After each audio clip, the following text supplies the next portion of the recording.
All right, welcome to the first of its kind, world-changing manufacturers network. Lisa Ryan has her ears to the ground and her heart in the game. Get ongoing education and new connections right here with Lisa and the Manufacturers Network. Buckle your seat, listen, and spread the word. Here's Lisa. Hey, it's Lisa Ryan. Welcome to the Manufacturers Network podcast.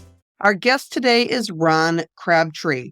Ron is founder and CEO of Metal Ops and Metal Experts, and he's an internationally recognized expert in business process improvement with over 30 years of experience. As a master Lean Six Sigma Black Belt and certified supply chain transformation architect, he has successfully implemented best practices, methodologies across global industries. So, Ron, welcome to the show. Yeah, honored to be here with you, Lisa. So share with us a little bit about your background and what led you to doing what you do. Yeah, I was originally hammered out in manufacturing, mostly on the automotive anvil. In Lean Six Sigma supply chain came later, but initially I worked in operations and plant management, materials management, running operations. And back in the 80s, GM, Ford, and Chrysler started pushing out mandates on the suppliers to do this, what today we call Lean, before it was even called that.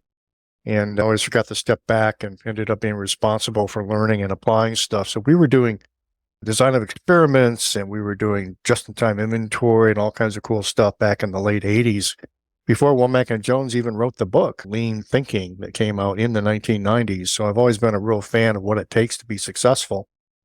And worked way up through having full P&L responsibility for a private equity carve-out manufacturing company, tier one auto supplier, and moved into consulting back in 98 with Grant Thornton. Worked in their Detroit office and process improvement practice. They found out I'd implemented ERP systems, so I became their Oracle practice leader, implementing Oracle demand flow and running large Oracle implementations. And then I had a tour of duty with the world's largest lean manufacturing company.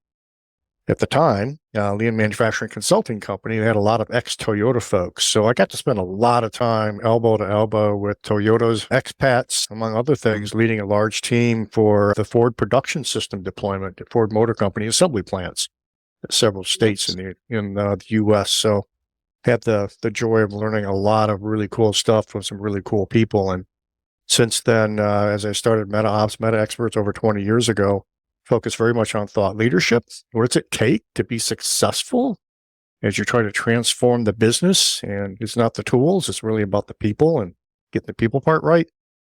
And then more recently, last 10 years, we've been building out the Meta Experts brand and on-demand talent solution of expert support to help people solve those difficult, gnarly business problems. Okay. So you have lots of industry experience in lots of different industries. So what are some of the common challenges that you're seeing that manufacturers are facing today? Generically, there's three things that anybody involved with tangible goods, there's like three major things that I see keeping CEOs awake at night. And the first is the forever labor shortage and the fact that labor is going to continue to be a severely constrained problem in North America. And there was a very interesting study that came out last year. It came out of the Congressional Budget Office, and they were tracking the entry of new workers to the workforce over the last 40 years. The last decade of the 1990s was approaching 12% workforce growth, and that collapsed to under 8% first decade of the 2000s, 5% the last up through 2021. So they're actually forecasting below 5% for this current decade, and it's going to get worse. So number one, everybody's got that problem.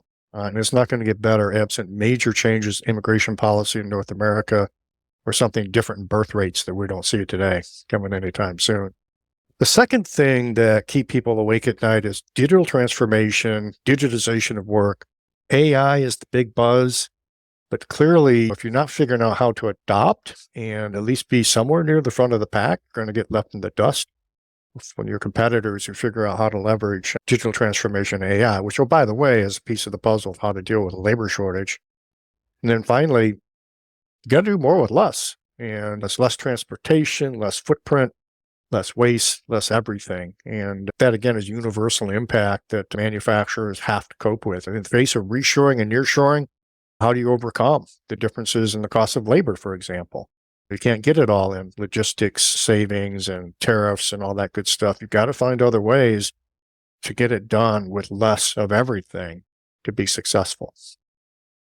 So it's an interesting term when you talk about the forever labor shortage, because obviously it's not going away anytime soon.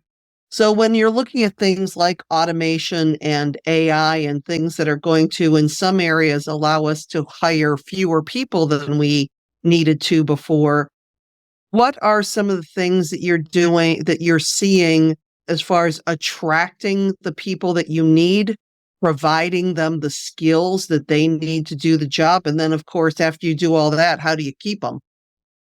You're describing what I would loosely call an employer of choice, right? What are you going to do to being an employer of choice? And then right alongside of that, there used to be a little placard on one of my customers. He had a printing company. And his little placard said, the danger isn't that we train people and they leave, it's that we don't train them and they stay. Yep. I've used that in lots of my programs. I'm sure you have. I'm sure you have. So when you think about being an employer of choice, I actually had some amazing insights from one of my buddies who does that for a living with EDSI. And Jim was talking with Jim recently, and you got the typical things. What do you do to be attractive? So these are the common things: good employee recognition, you feel like you're making a difference in the company, work-life balance, benefits, good pay, at least in the region you're at. How do you engage your folks? Culture, job security, blah, blah, blah. So there's books about all this out there. But one of the things that I really learned from Jim and I really appreciated is generically, everybody's probably got three things you got to really look at super hard. And the first would be, how attractive is your organization as an employer? That could be very geographical, right? If you are in a geographically bounded space and you have to compete for labor within your geography, larger organizations got to worry about a global footprint. And then if you have the joy and the opportunity to leverage virtual workers, then you're literally competing for talent all over the world at the same time. And one of the things that I thought was pretty insightful is, at least in your niche, right? Be it in your geography, your industry, however you can partition your business, is what are you measuring? And do you have a handle on stuff like your turnover rate? They can see open positions within the organization, employee net promoter score, or little e NPS is the jargon for that. Maybe you're looking at your Glassdoor or your Indeed scores as an employer. And another really important metric, how long does it take to fill a role? So when the hiring manager throws up their hands and say, oh no, I got to hire somebody, on average, how many days does it take to fill those roles? And then all of these, you can do some benchmarking against. And you can't fix everything. You can't be perfect at everything, but you better understand some basics of what you're measuring, why you're measuring that, and then show some progress, at least balanced against your competitors or the major competitors for labor or for resources within your industry.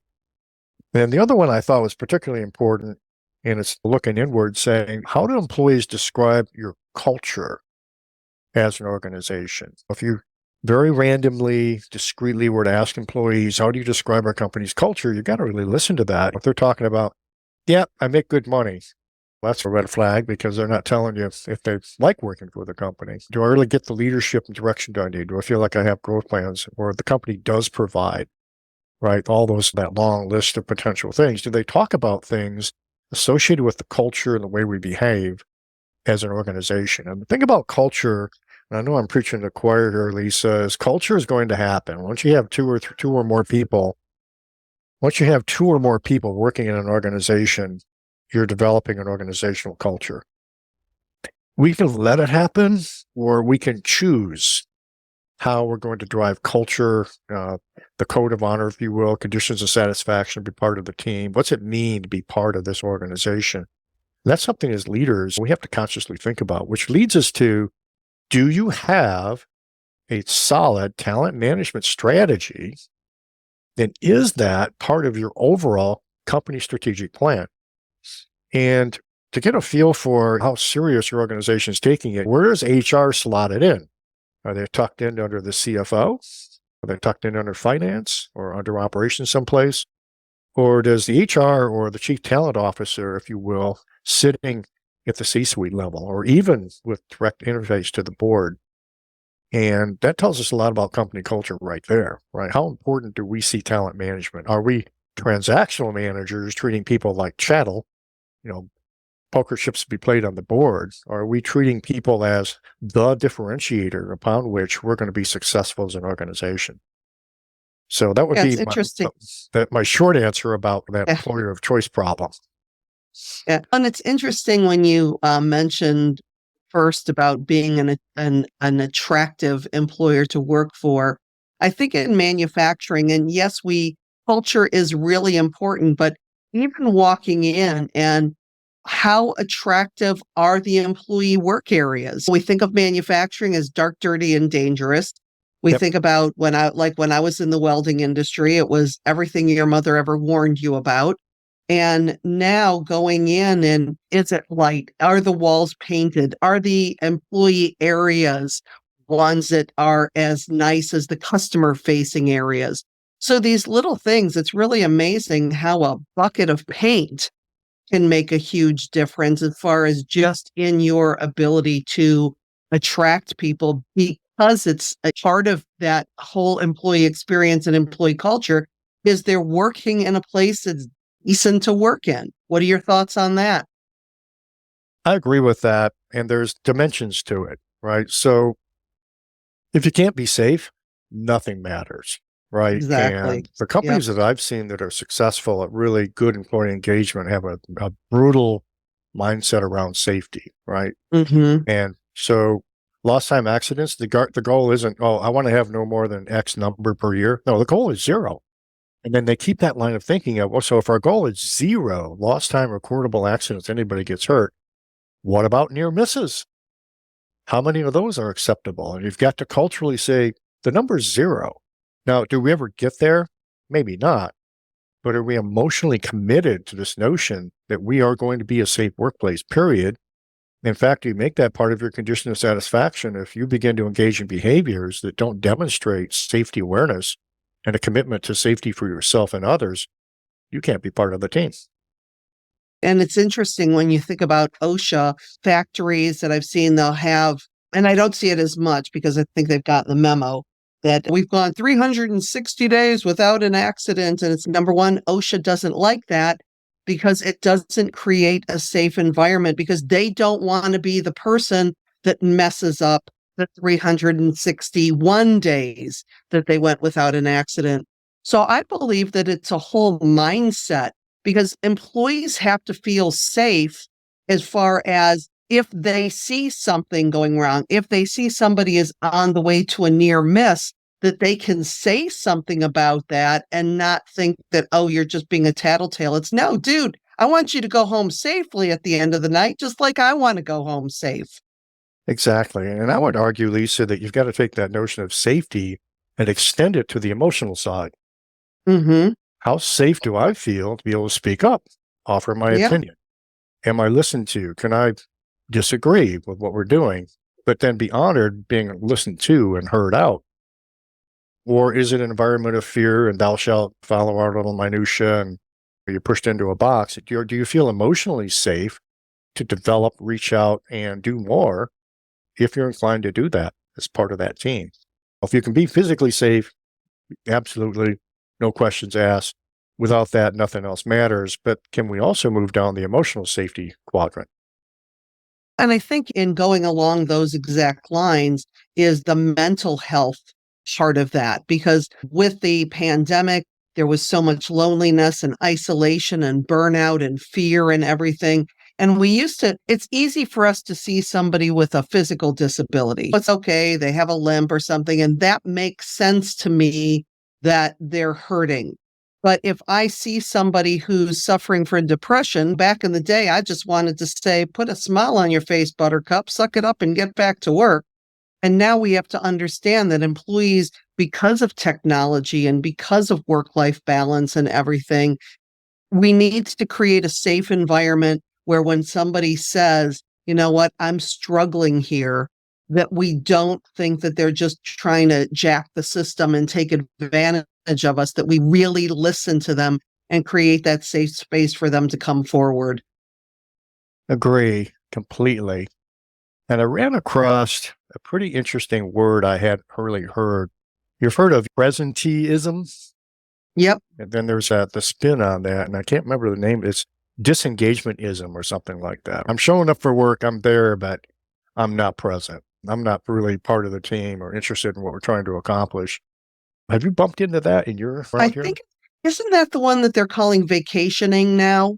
Yeah, there's that one. And We're labeling everything these days. Presenteeism is they're just basically showing up and not engaged. And I think vacationing is along the same lines. Yeah, I don't know. yeah, I can't think of the I word just right now, I but I hear found it all of pretty these, interesting. rage quitting and quiet quit. Yeah, Quiet quiet quitting, quitting, yep. rage quitting, great, it's everything that's out there. And we find that if we just create these opportunities to connect with our employees, help them to feel valued and appreciated and part of the team and that they're making a difference, we can alleviate just about all those things. That's a fact. And the higher you go up the food chain, the less important pay is. Exactly. And the more important access is. Because Right. again, I remember back in my day, and I'm sure as you were getting started, there was a very specific chain of command that you had to go through if you wanted to talk to somebody in the C-suite. And now it's like you have a new employee, Gen X or younger millennial coming in, they're really to just waltz right in that office of the president and say, hey, I see some things here. And to just be okay with this new cutting down those walls and having more access, especially in the C-suite, because employees see you differently in management than they see their coworkers. They do. They certainly do. So what are some of the other trends that you're seeing in the work that you're doing when it comes to workforce? One of the things that you can't escape is the need to digitize Mm-hmm. and find out ways to leverage computers to do things better. And I'm a strong believer in coupling that with good basic lean practices. I'll call it taking waste out of processes. And I'll get on my soapbox a little bit here, but if you're Mm-hmm. not an organization that's truly dedicated to continually improving and driving out waste, that's not part of your culture and what you're doing. Probably 30 to 70% of all the hours worked by your workforce are being wasted. They're being tossed out the window, not driving any value that customers actually care about. Now, in manufacturing, it tends to be relatively easy to make a determination. I'm actually making chips, right? Am I grinding, or is there a weld going on, or are they doing something else, right? So when you have tangible goods, it's relatively easy to say, yeah, we're doing value add or not with the activity. But once you move away from the shop floor to everything else, everything upstream, everything downstream, customer service, supply chain, go down the list, it gets a lot harder. And you have to have a really good understanding of process before you can actually be successful with what I'll call digital transformation or the digitization of work. And one of my favorite guys I looked up to over the years was D. Edwards Deming, the great father of quality, Yep. right? And one of the things he said that always stuck with me is if you can't describe what you're doing as a process, you don't know what you're doing. So it forces us, before you can go down the digitization path and digital transformation, looking at all the things we could or should do to free up workforce, do more with less people, you've got to really understand process. And then what's the overlay with people, process, and technology and how these things line up. So the tool is called value stream mapping, but I've spent a lot of time over the years working in every industry you can imagine, working down through processes where we're taking a good look at, not only are we taking a look at what the person's doing, but we're taking a look at the thing or the information as it's moving through the process. And then we're capturing what's the human effort involved here? What's the amount of time our thing or information sits around waiting? What's the first time quality capability of that step? What percentage of the time can we actually be one and done and continue with the process? And what percentage of the time it's like, oh no, I'm missing something. I don't have the conditions I need. The computer I needed to use is broken, right? The data wasn't where it was supposed to be, and it goes on and on. When you start to begin to understand your processes at that level of granularity and you put numbers to it, then you can do some pretty cool stuff around activity-based costing type views of the value stream. And you can start to zero in on what are the key drivers that impact the amount of resources, labor, critical piece of the resource pool. What percentage of that are we basically throwing out the window because of just basic problems. So that's the lean view and eliminating variation and sources of variation in the process. The second piece to it that's crucial is you're also mapping at the same time what IT systems are people working with to get the job done. And if you start identifying that for this particular step in the process, I have 3 IT systems I have to access, and there's 5 other systems I might have to go to get something I'm missing to do my work, that could be a clue that there's a Right. real opportunity here to look at robotic process automation for the repetitive tasks.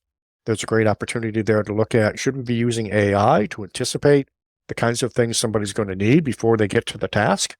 And can we map that in and pull that forward? Then the possibilities become much easier to see and understand. And I had the good fortune, we were hired several years ago by one of the world's largest e-learning companies, put together a digital transformation awareness program, an e-learning awareness program. And we mapped out and came up with at the time, and it's changing continuously, 26 major components in digital transformation that a manufacturer should be thinking about. And there's a whole basket load of them, right? So today, AI is the big buzz, right? AI is just one of those 26 things. And I was looking at this before we talked today, and just stuff like unified collaboration tools, just better workforce, workflow, task management. As I said earlier, can we use AI and other tools to anticipate who's going to need to weigh in on something and get them involved at the right time and move that through? Intelligent process automation driven by data mining and robotic process automation. Machine learning, machine intelligence, self-correcting, cognitive equipment capabilities.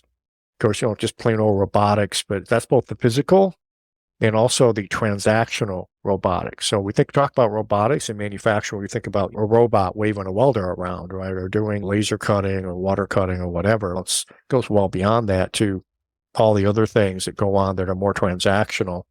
Autonomous supply chain, like you'd be amazed how much time is wasted just chasing down parts and doing the planning and trying to synchronize things with suppliers, making sure you got the right stuff at the right time at the right place. That's a huge resource sink in many organizations. So they should be looking at automation there. Of course, I mentioned AI and just little things like ChatGPT as an example, properly applied, can do a lot for the workload for people that were research as part of their work. Before they can make a decision, they need to understand things. And becoming, as an organization, curious around how we can leverage things like AI to make the workforce more productive is a huge area of opportunity. So that's just a handful of those we said that I think would be really important. But I would argue this: digital transformation, robotic process automation, digitization of work is death by 1,000 cuts, right? There are no silver bullets. Back in the day, let's just implement ERP and all of our problems go away. It isn't like that. You've got to be a very thoughtful approach to really understanding what are the 100 things we're doing that consumes people's time, right? What 20% of those activities are truly an opportunity for us? And being very laser focused around that 20% of the steps make up 80% of the time, money, and problems that you're dealing with, right? It's the old 80-20 rule, and becoming very surgical about, okay, if we're going to use automation, show me exactly at the process level how we're going to convert that and turn that into a benefit in the form of faster decisions, ergo less people time required to do it, less human hours per output, whatever the output may be, fewer mistakes, fewer rework cycles, fewer going back to the loop, right, to do something the second time because I couldn't do it the first time. And the information I had has a shelf life. So I have to refresh all the information before I can make that crucial decision. It impacts safety, impacts quality, whatever. All that stuff has got to be brought out and really understood in its current state, what's really happening, not what the wire diagram was supposed to happen, but what's really happening. Very, very surgical. Yeah. And we think about with all of this automation and digital transformation and AI and everything that we've been talking about, there's a percentage of our employees that just get that because they're digital natives, because they're used to technology.